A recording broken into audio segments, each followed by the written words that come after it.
না আমি কোথায় পড়াচ্ছিলাম? এদিকে আয়, এদিকে আয়, চলে আয়। বলেছি তো কিছু? ভাবছি ওখানে গিয়ে পড়াতে পারবো না। আর আগে কি পড়িয়ে গেছিলাম মনে আছে? হ্যাঁ, পড়া করেছিস? পড়া করেছিস? করেছিস? তা বল, স্তূপ পর্বতের উৎপত্তি কিভাবে হয় বল। চুপ করে থাকলে হবে না, পড়া উত্তর দে। ভারতের একটা স্তূপ পর্বতের উদাহরণ দে। আদর হয়ে গেছে, শুয়ে শুয়ে পড়াশোনা করছে। দেখো আদরে আদরে একদম বাদর হয়ে যাচ্ছে দিনের দিন। এমন ভাব করছি মানে এর মতন ভালো মেয়ে আজ পৃথিবীতে নেই। একটু আগে তিরিং তিরিং তিরিং তিরিং, এই পড়াশোনার কথা বলেছি, বই বের করেছি, ব্যাস হয়ে গেছে।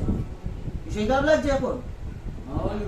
বাবা, পড়াশোনার কথা বলে সবার শরীর খারাপ হয়ে যায়।